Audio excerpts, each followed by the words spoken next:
Madame, Monsieur, bonjour. Plus de 3 tonnes de cocaïne ont été saisies au Pérou. Elles étaient destinées à la Belgique. La police a intercepté un camion qui transportait plus de 3000 paquets. Ils devaient être cachés dans des caisses de bananes destinées à l'exportation. Mathilde Godonnier, Marie-Claire Hide. Dans ce camion en pleine nuit, la police antidrogue décharge sa nouvelle trouvaille. 3000 sacs remplis de drogue. Ce policier effectue un test de dépistage. Nul doute, c'est bien de la cocaïne.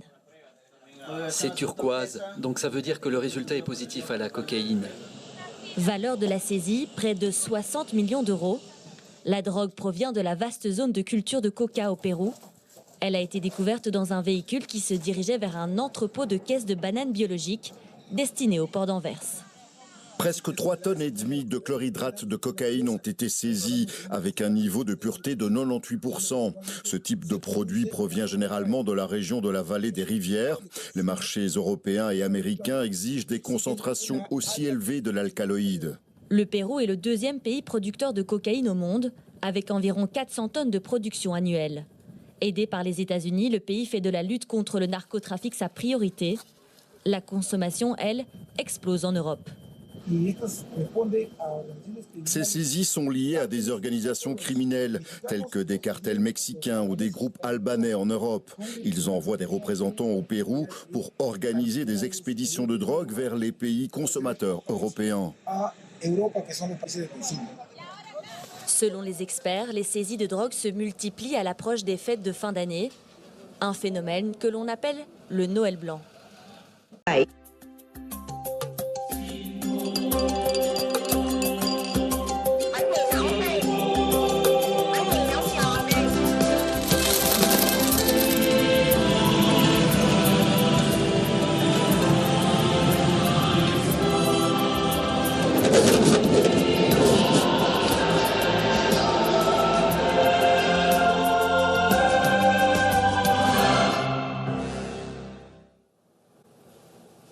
Kính chào quý vị đang theo dõi chương trình 60 giây của Đài Phát thanh và Truyền hình Thành phố Hồ Chí Minh. Chương trình chiều tối nay sẽ có những thông tin đáng chú ý sau đây. Chất lượng không khí của Hà Nội ở mức báo động khi chỉ số AQI là 230, mức ô nhiễm nặng. Hai hồ thủy lợi sông Ngoại và sông Lũy tăng lượng xả, cảnh báo ngập lụt vùng hạ du. Khoảnh khắc cứu mạng người của một chiến sĩ phòng cháy chữa cháy Thành phố Hồ Chí Minh. Liên đoàn bóng đá Malaysia chính thức kiện FIFA lên tòa án trọng tài quốc tế vụ 7 cầu thủ nhập tịch. Thưa quý vị, chất lượng không khí ở Hà Nội đang ở mức báo động. Vào tối qua 7 tháng 12, chỉ số AQI của Hà Nội chỉ ở mức 230, mức ô nhiễm nặng, rất không tốt cho sức khỏe. Xếp thứ hai là Ấn Độ với chỉ số ô nhiễm ở mức 196. Đặc biệt vào thời điểm 19 giờ 30 phút, nhiều khu vực trong thành phố Hà Nội ghi nhận chỉ số AQI ở ngưỡng tím. Theo đó, việc ô nhiễm do các nguồn thải trong hoạt động phát triển kinh tế xã hội như phương tiện tham gia giao thông, xây dựng, làng nghề tái chế, đốt rơm rạ. Đối với miền Bắc, khi vào mùa đông thường ít mưa, lặng gió, nên khí thải gây ô nhiễm sẽ không có điều kiện để khuếch tán ra xa và lên cao. Chúng tích tụ ở tầng thấp kéo dài, dẫn đến ô nhiễm ngày một tăng cao. Các đơn vị vệ sinh môi trường tiếp tục thực hiện các biện pháp tăng cường vệ sinh môi trường tại các địa phương như tăng cường tần suất quét đường, hút bụi, sử dụng xe chuyên dụng phun nước rửa đường, dập bụi tại các trục giao thông chính và cửa ngõ đô thị. Công ty trách nhiệm hữu hạn một thành viên khai thác công trình thủy lợi Bình Thuận ngày 7 tháng 12 cho biết hai hồ sông Ngoại và sông Lũy đã bắt đầu tăng lưu lượng xả nước từ 5 giờ cùng ngày. Việc xả điều tiết nước qua đập tràn nhằm duy trì dung tích phòng lũ, đảm bảo an toàn công trình trong bối cảnh áp thấp nhiệt đới có khả năng gây mưa lớn. Công ty đã có thông báo gửi đến các xã Phan Sơn, Sông Lũy, Lương Sơn, Hồng Thái, Bắc Bình và Phan Rí Cửa mực nước hồ sông Lũy lúc 15 giờ ngày 6 tháng 12. Hai hồ thủy lợi nói trên tăng mức xả điều tiết nước đạt cao trình cộng 129,78 m, vượt mức bình thường 0,28 m và tiếp tục tăng. Lưu lượng nước qua ngưỡng tràn tự do khoảng 15 mét khối một giây. Công ty khuyến cáo chính quyền địa phương thông báo sớm cho người dân vùng hạ du để chủ động biện pháp phòng tránh, hạn chế thiệt hại khi mưa lớn tiếp tục xảy ra. Trong đợt mưa lũ lịch sử vừa qua, vì các hồ buộc phải xả lượng nước lớn được xem là một trong những nguyên nhân khiến nhiều khu vực hạ du bị ngập sâu, gây thiệt hại nặng nề về nhà cửa, cây trồng, tài sản của người dân. Sạt lở ngầm dưới lòng sông tại khu vực bến đò Long Khánh thuộc xã Long Khánh, tỉnh Đồng Tháp diễn biến phức tạp đã làm đứt gãy đường dẫn xuống bến đò. Tình trạng này gây ảnh hưởng nghiêm trọng đến an toàn của người dân. Trên húng loa truyền thanh về tình trạng sạt lở và cảnh báo người dân không lưu thông các loại xe có trọng tải lớn qua đây để đảm bảo an toàn tính mạng và tài sản. Bên cạnh đó, bộ phận chuyên môn thường xuyên theo dõi, kiểm tra, kịp thời báo cáo về Ủy ban Nhân dân xã để có hướng xử lý, khắc phục nhanh chóng nhằm đảm bảo phục vụ an toàn cho việc đi lại của người dân không bị gián đoạn. Thưa quý vị, với 18 đại diện góp mặt trong danh sách 100 món sợi ngon nhất thế giới, ẩm thực Việt Nam đứng thứ 2 về số lượng sau Nhật Bản, theo đánh giá của Taste Atlas.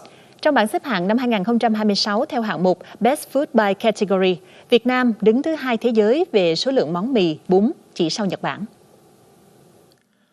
18 đại diện được vinh danh, bao gồm nhiều phiên bản của phở như bò tái chín, gà, chay, trộn và xào. Các món bún cũng góp mặt đông đảo, với bún chả, bún riêu, bún đậu mắm tôm, bún thịt nướng, bún măng vịt và bún bò Nam Bộ. Ngoài ra, danh sách còn ghi nhận các đặc sản như mì Quảng, cao lầu. Mì Quảng được xếp vào top 3 của ẩm thực Việt sau bún bò Nam Bộ và phở bò. Được thành lập vào năm 2015, Taste Atlas kết nối 9.000 nhà hàng địa phương, giới thiệu hàng chục ngàn món ăn đến độc giả dựa trên đánh giá nghiên cứu của các chuyên gia ẩm thực, đầu bếp và độc giả. Đảo Phú Quốc, tỉnh An Giang vừa chứng kiến đám cưới hoành tráng nhất từ trước đến nay của giới siêu giàu Ấn Độ. Sự kiện này đã diễn ra liên tục suốt 7 ngày tại một quần thể nghỉ dưỡng lớn với ngân sách và quy mô chưa từng có. Đám cưới xa hoa của một cặp đôi tỷ phú Ấn Độ đã thiết lập một chuẩn mực mới cho du lịch cao cấp tại Việt Nam. Theo Vingroup Phú Quốc, đây là đám cưới có quy mô lớn nhất từng được tổ chức tại đảo Ngọc, không chỉ về ngân sách mà còn ở cách thiết kế điểm đến. Đám cưới đã thuê trọn khu resort 5 sao, sử dụng toàn bộ bãi biển riêng, trung tâm hội nghị và hồ bơi ngoài trời. Sự kiện còn sử dụng thêm quảng trường thuộc khu vui chơi giải trí VinWonders và toàn bộ phân khu tinh hoa ven biển, biến lễ cưới thành một chuỗi trải nghiệm đỉnh cao. Khoảng 1.131 khách mời từ Ấn Độ đã đến dự trong suốt 7 ngày. Lễ cưới được triển khai song song tại 5 không gian riêng biệt, mỗi nơi mang một ý tưởng trang trí độc lập, được đầu tư và thi công tỉ mỉ. Chỉ tính riêng chi phí trang trí và dàn dựng, số tiền ước tính đã lên tới hơn 2 triệu đô la Mỹ. Sự kiện khẳng định sức hút của Phú Quốc đối với dòng khách du lịch siêu sang và là minh chứng rõ nét cho khả năng tổ chức những sự kiện xa hoa đẳng cấp thế giới của Việt Nam.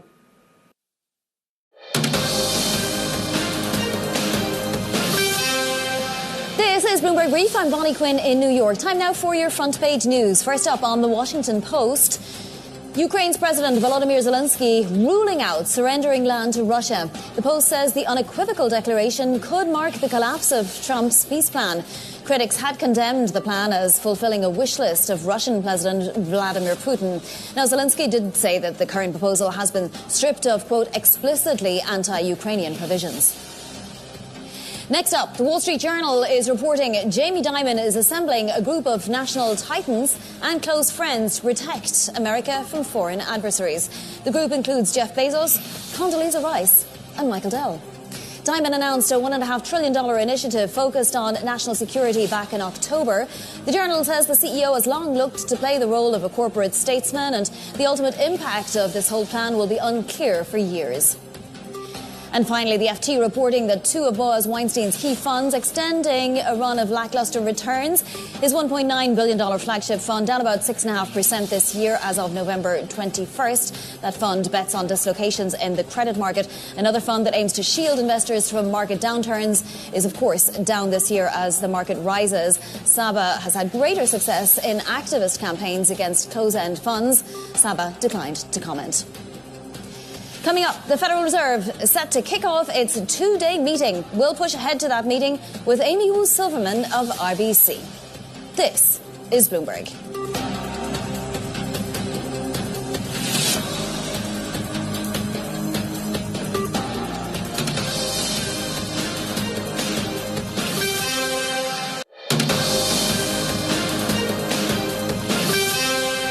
It's 5:30 a.m. in New York City. Good morning, I'm Bonnie Quinn with your Bloomberg Brief. Here's what you need to know. Hot pursuit. Paramount Skydance makes a hostile takeover bid now for Warner Brothers to torpedo Netflix's deal. China bound. Nvidia wins President Trump's approval to sell H200 chips in China. And markets look to JOLTS data as the FOMC begins its two-day meeting in Washington. So let's check those markets. Typically not much happens the first day of an FOMC meeting, but there's lots of catalysts, including Oracle earnings tomorrow after the bell, as well as that FOMC meeting. As John Authors points today, the focus will be on so much more, not on the cuts, which we do assume we'll get, but the descents and the dot plot. Now, we do have futures pointing higher after the S&P and the Nasdaq 100 started the week with small declines, about 1/3% for the S&P and 1/4% for the Nasdaq 100. Russell 2000 futures not really going anywhere. Let's take a look at the bond universe. I think TD Securities has the best note today, calling it talky-talky. That's the environment we're in right now, with the 2-year yield close to a 10-week high there. We got to 417 earlier in the day. Yields rising, and it's not just in the US, it's across the globe as we see hawkish tilt from central banks. Isabel Schnabel telling Bloomberg yesterday that, the next move will be a hike at the ECB, and of course we know the BOJ is all but ready to hike. So let's get to some individual movers now. Over to London and to Valerie Teitel. Valerie.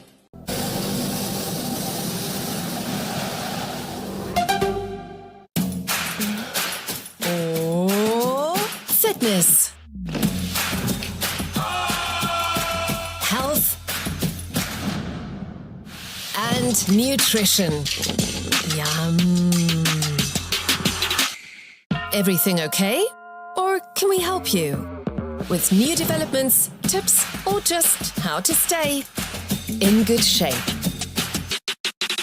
In 30 minutes on DW. She hunts Europe's most powerful racketeers, EU Chief Prosecutor Laura Kövesi. Under her leadership, authorities have dismantled international crime networks and reclaimed hundreds of millions in tax funds, both successful and feared. The EU's anti-fraud enforcer. Close up. In 75 minutes on DW.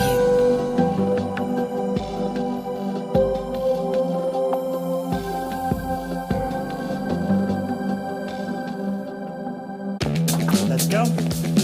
Let's do it. Here we go.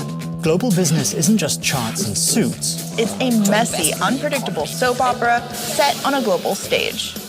Hi, I'm Daniel. And I'm Cassandra. If you think the economy is boring, you've been watching the wrong show. In our weekly podcast, The Dip, will help you connect the dots. That's DW's The Dip, available wherever you get your podcasts.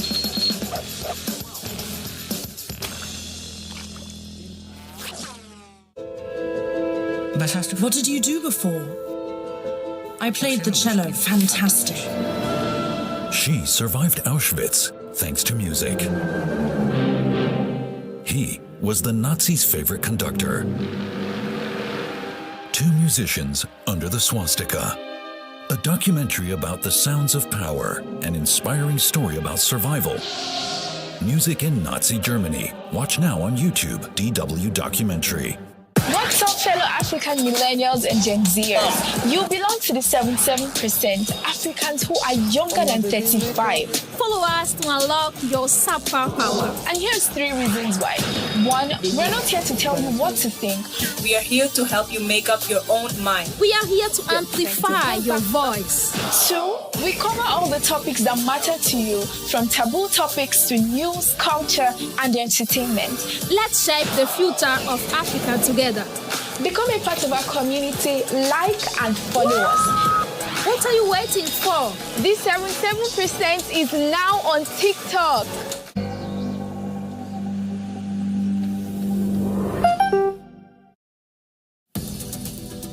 This is DW News, live from Berlin. Fighting between Thailand and Cambodia spreads to more border regions. Cambodia sends reinforcements to southern areas and blames Thailand for killing more civilians. Tens of thousands on both sides of the border have fled. Also on the programme, first London, then Brussels, and now Rome. Ukraine's president shuttles between allies to find a way forward against Russia's invasion and dwindling US support. And we examine the bidding war for a Hollywood institution. Warner Brothers is the prize as Paramount and Netflix submit rival takeover bids. We ask why President Trump is getting involved.